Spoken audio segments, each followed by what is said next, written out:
Okay, my son? Me first? Absolutely. Well, I have raced on the high banks before the track was repaved, and in an old car. In fact, the BMW right behind us, and we had a great time. In fact, Larry Ligas and I with Predator actually ended up winning the Rolex Historic Series, and enjoyed it. Well, lot of speed if you have the right gearbox to handle the pressure. So we think it's going to be good.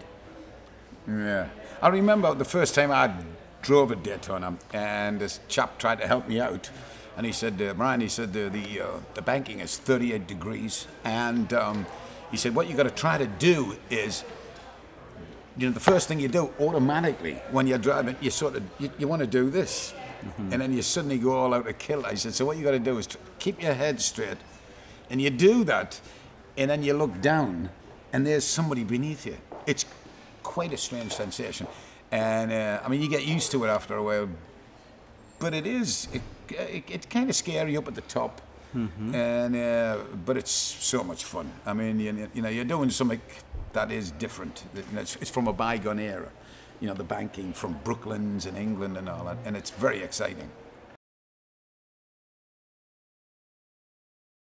I've raced, well, I didn't race Indianapolis, but I was lucky enough to drive a NASCAR around there. That's when my estimation of those guys went right through the roof, and that is another one of those singular tracks that you never forget in your life. It really is a tremendous arena for racing, as is Daytona.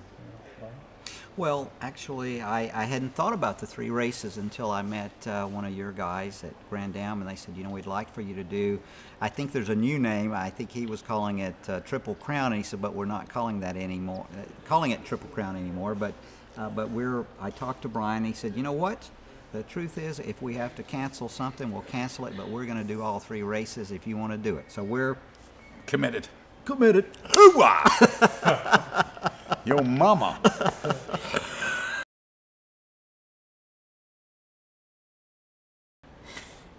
Well, Byron first mentioned it to me, and in Sarasota, you know, we already have this, you know, the Brian Johnson Award for Children and all that.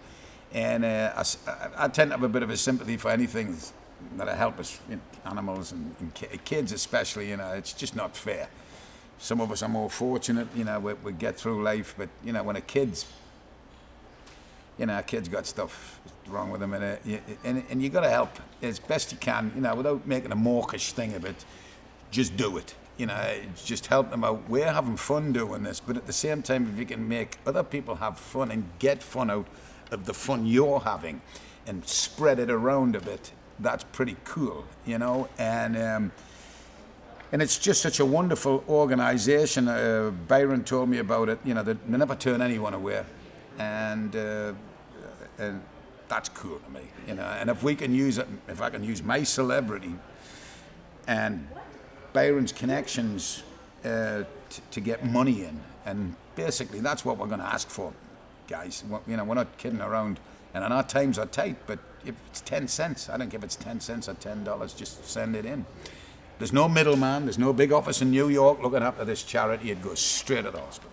Fantastic, you know, and people get helped immediately, you know. Good.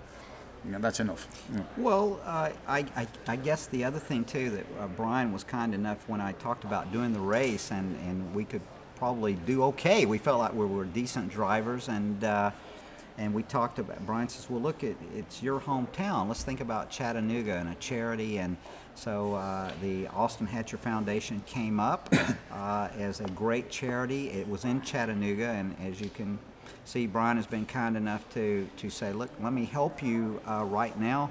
I think the comment I made to him, I said, you know, Brian, the truth is, you're just a little more popular than I am. And he says, really? Well, not in Chattanooga, Byron.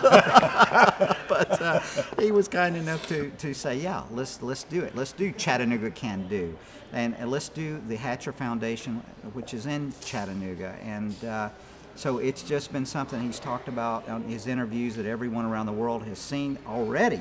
And the really cool thing about the texting, and the guys from the foundation said, can we do 2234? And I said, man, let's don't push it too far. And so I asked Brian and on one of our conference calls if it was possible to use AC/DC as the text-in number. And he's like, you know what? I think it's a great idea. So we think that's going to be just unbelievable. And his partners and his band agreed to do it. Is just remarkable. And I really appreciate you asking them to do just that. this morning, I've been getting emails from Italy, Germany, and France, and England. You know, from the kids, the fans of AC/DC, just saying this is fantastic. You know, so I'm really, you know, it's real cool. You know that to bring a thing like that to open. Maybe somewhere, somebody will just go, let us do it. You know, in a different place. It's a great role model, this Austin hot shop thing. You know, it really is. So, and the kids need the help. You know, so if you can do it, just get it done. You know.